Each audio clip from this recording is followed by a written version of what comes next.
तो hello guys, स्वागत है आप सबका मेरे चैनल सीए कॉन्सेप्ट क्लासेस में।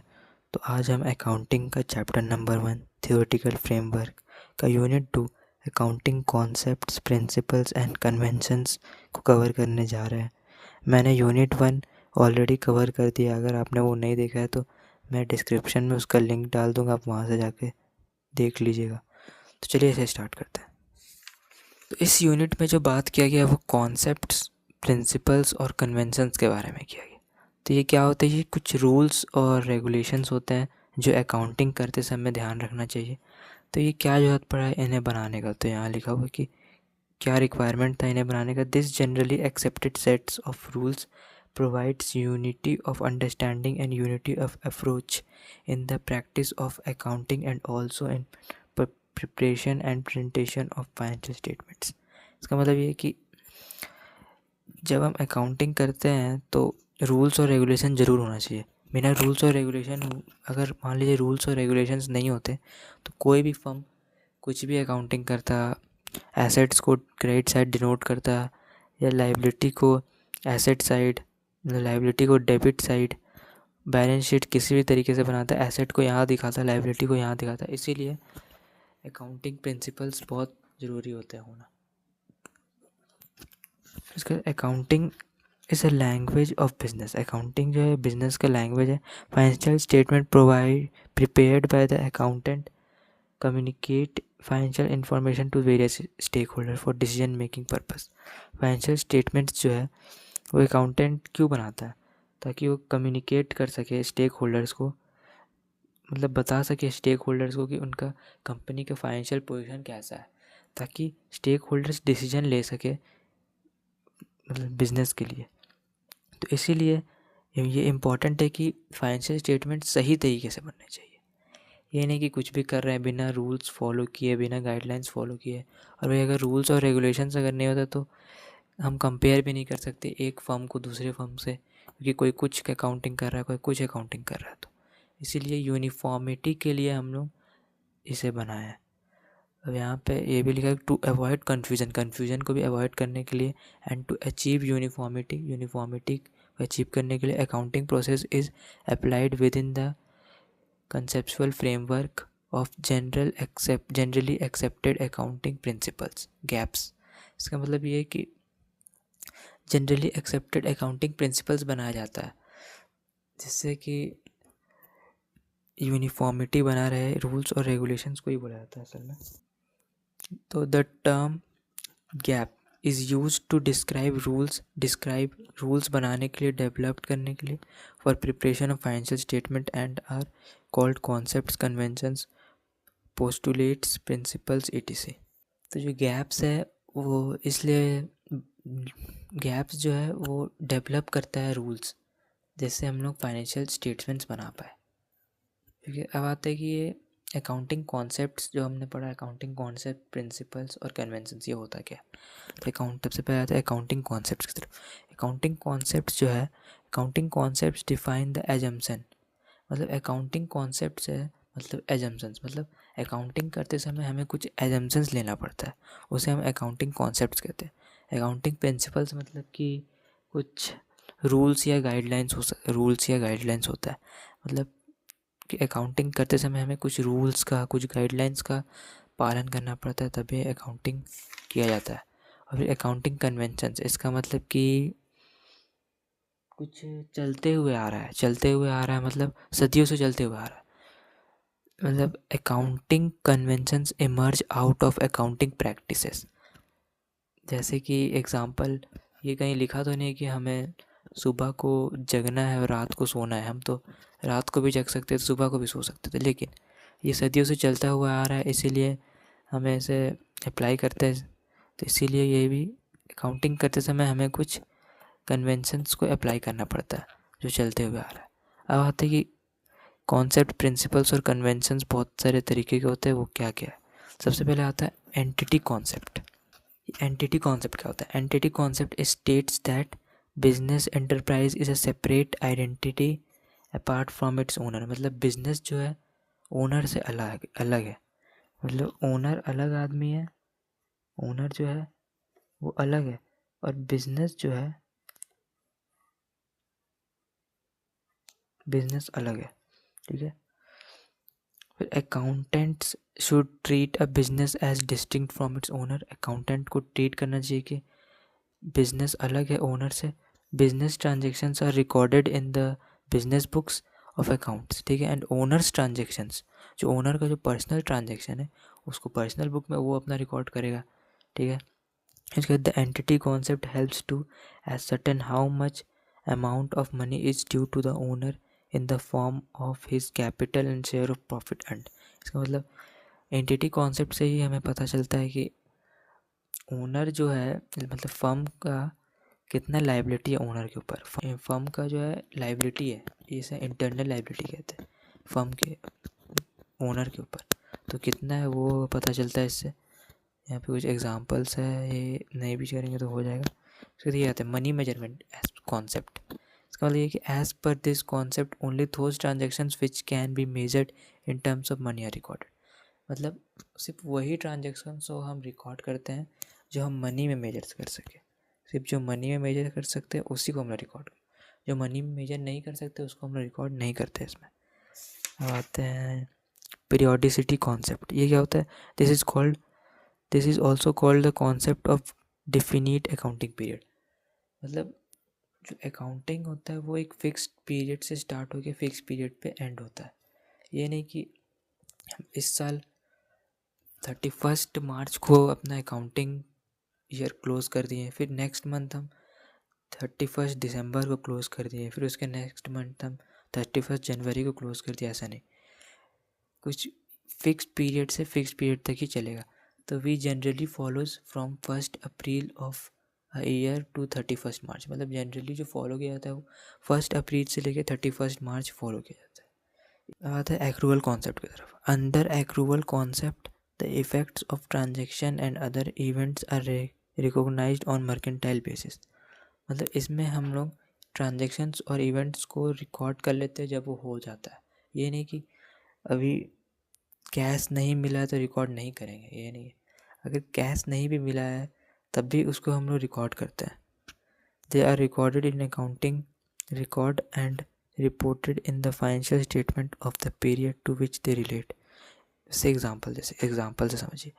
मान लीजिए कि एक सामान जो है बिजनेसमैन ने सोल्ड किया 60,000 का, तो कस्टमर ने सिर्फ 50,000 उसे कैश में पेमेंट किया और बाकी 10,000 अभी ड्यू है, अभी नहीं दिया, बोला बाद में दे देंगे। तो उसका रेवेन्यू कितना होगा? तो रेवेन्यू 50,000 होगा, लेकिन नहीं, रेवेन्यू 50,000 नहीं होगा, रेवेन्यू होगा 60,000 ही होगा, क्योंकि हम लोग रिकॉर्ड फुल अमाउंट करेंगे। अगर कैश नहीं भी मिला है तब भी रिकॉर्ड करेंगे। इसे हम लोग इसे हम लोग एक्रूड इनकम करके रिकॉर्ड कर सकते हैं, या फिर इनकम रिसीवेबल भी बोल सकते हैं इसको, जो अभी मिला नहीं है। यहाँ लिखा हुआ है mister x received 50,000 in cash and 10,000 by way of receivable. मतलब रिसीवेबल है, मिला नहीं है, ऐसे एक्रूड इनकम भी बोल सकते हैं। और है मैचिंग कॉन्सेप्ट। मैचिंग कॉन्सेप्ट क्या होता है?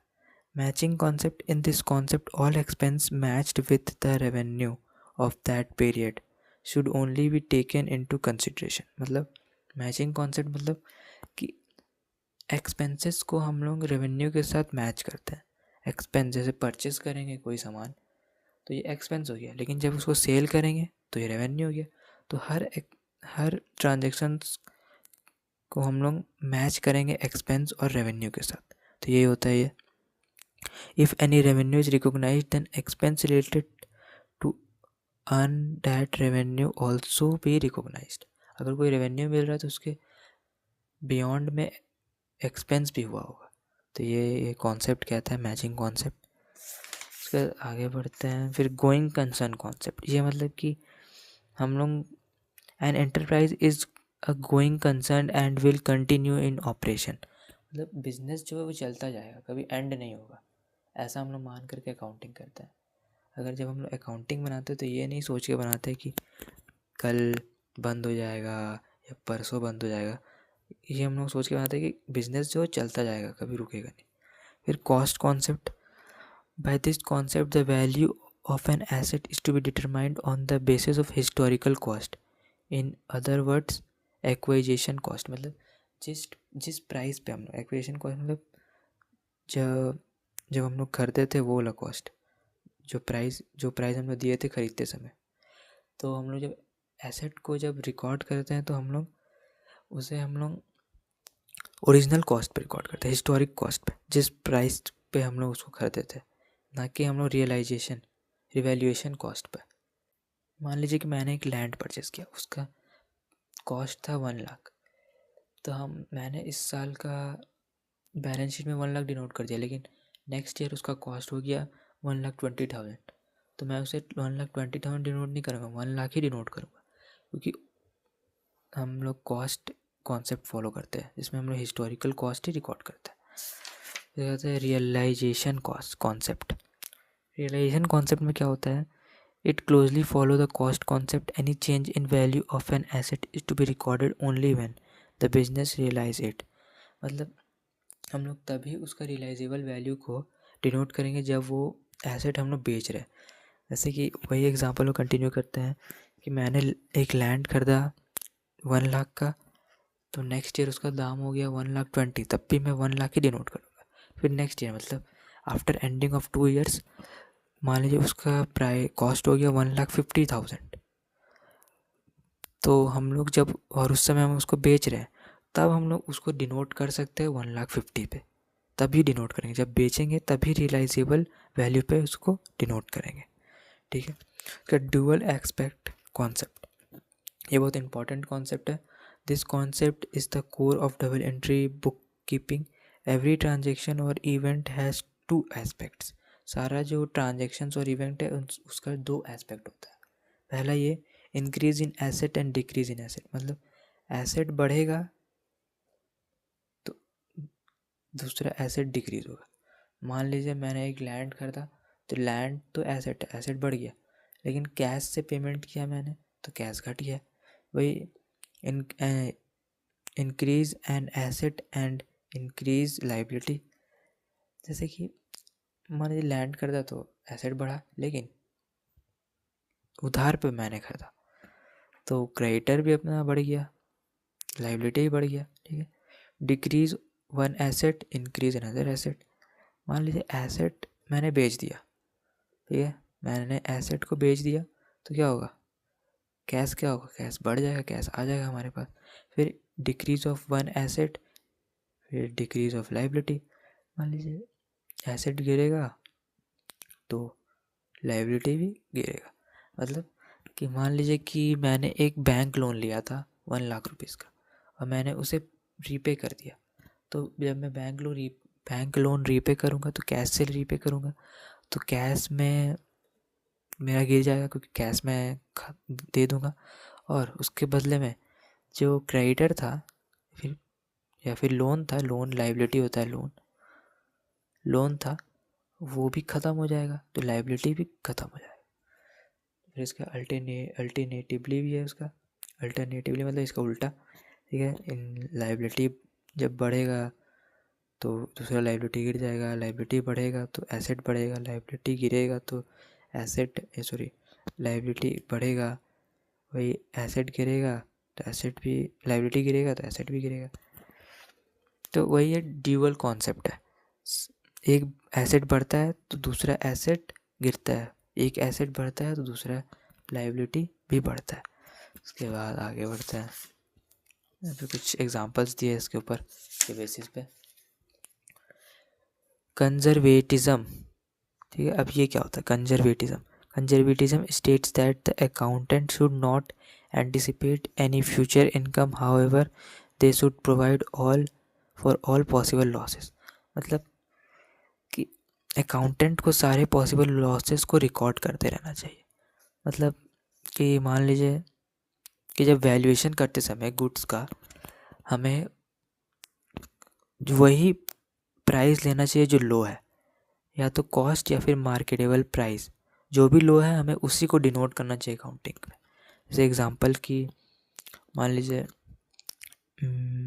मेरे पास कोई गुड्स है जो मैं बिजनेस में, उसका जो कॉस्ट है वो 100 है, लेकिन उसका मार्केटेबल वैल्यू है 200, तो मैं इसे जब अकाउंट्स में डिनोट करूँगा तो कॉस्ट पे डिनोट करूँगा 100 रुपीज़ पे, लेकिन उसके अपोजिट एक मान लीजिए कि कोई एक गुड्स है जिसका कॉस्ट तो 200 था, लेकिन अभी जो उसका रियलाइजेबल वैल्यू है, मार्केट प्राइस है, वो सिर्फ 100 रुपीज़ है।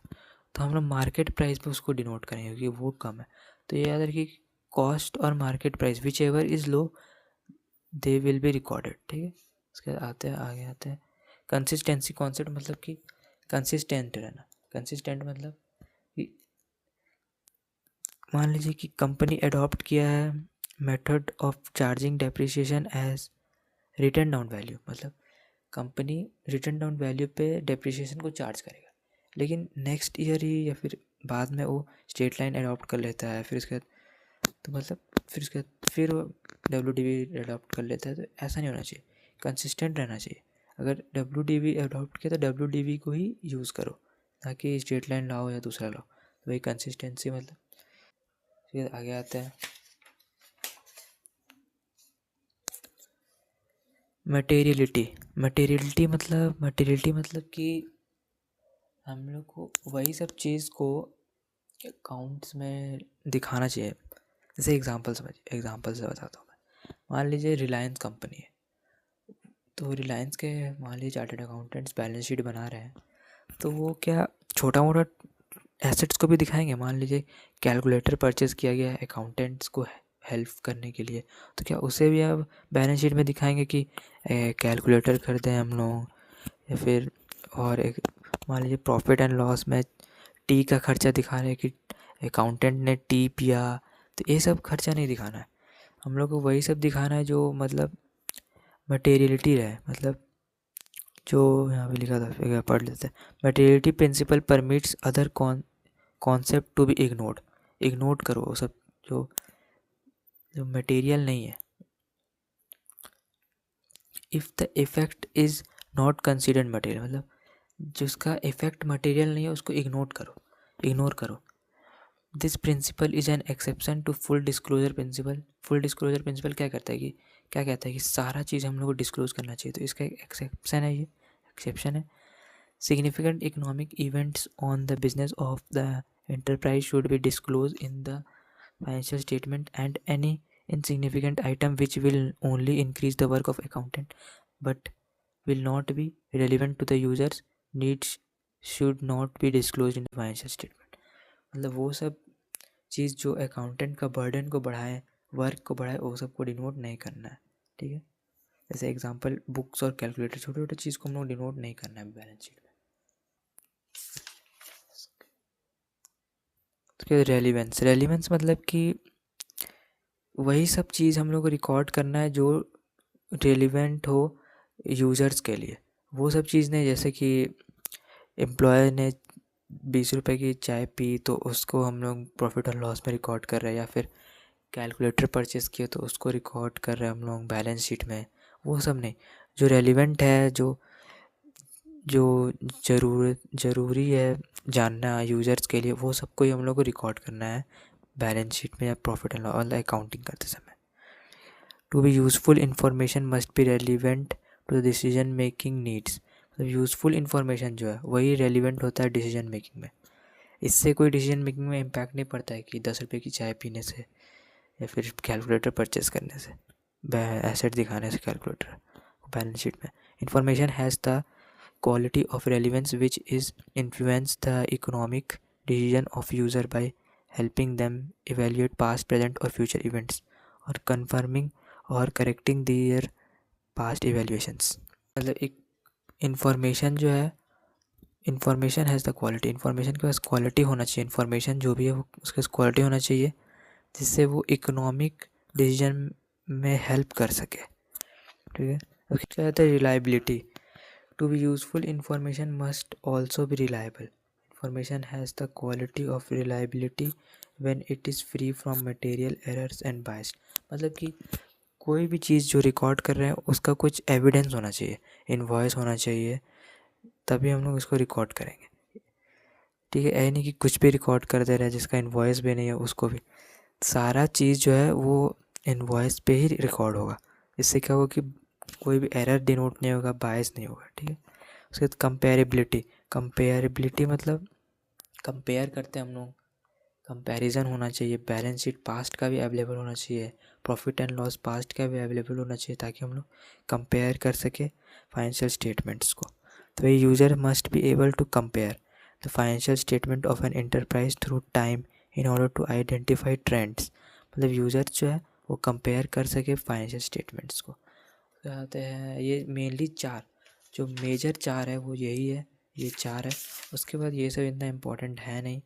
अब चाहो तो इससे क्वेश्चन आ चुका है एग्ज़ाम में, तो इसको पढ़ सकते हो। तो ये क्या कहता है कि सब्सटेंस ओवर फॉर्म, मतलब कि हमने पहले यहाँ देखा कि इनवॉइस के बेसिस पर ही रिकॉर्ड करते हैं हम लोग, लेकिन अगर मान लीजिए कोई एसेट है वो हमने परचेज़ किया, वो हमारे कंपनी में फिट हो गया, उससे हमने प्रोडक्शन भी चालू कर दिए, हमने उसका पैसा भी दे दिया, लेकिन इनवॉइस अभी तक हमें नहीं मिला, तो उसे हम रिकॉर्ड नहीं करेंगे? नहीं, हमें तब भी उसे रिकॉर्ड करेंगे कि प्रोडक्शन चालू हो गया, हमने पैसा भी दे दिया, तो उसे हम रिकॉर्ड करेंगे। तो यही वो कहता है substance over form. If information is to be represent faithfully the transaction and other event that is purports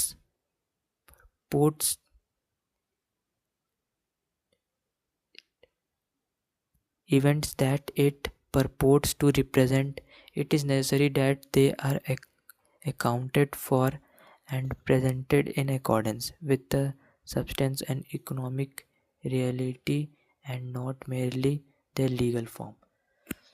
मतलब वही कि यूज़ करने लग गए तो उसको रिकॉर्ड ज़रूर करेंगे। अगर मान लीजिए हमने सेल कर दिया गुड्स, हमें पैसा भी मिल गया, गुड्स भी चल गया, लेकिन हमने अभी तक इनवॉइस नहीं इशू किया, लेकिन तो फिर हम उसे तब भी हमें उसे रिकॉर्ड करेंगे। तो ये कहता है ये सब्सटेंस ओवर फॉर्म। तो इस यूनिट में बस इतना ही इम्पोर्टेंट था। तो ये यूनिट भी हमारा एंड होता है। हम नेक्स्ट वीडियो में अगला यूनिट भी लेकर के आएंगे। तब यूनिट 1 और यूनिट 2 को रिवाइज़ करते रहिए। कंटेंट अगर अच्छा लगता है तो हमारे वीडियो को लाइक और शेयर और चैनल को सब्सक्राइब ज़रूर कीजिए।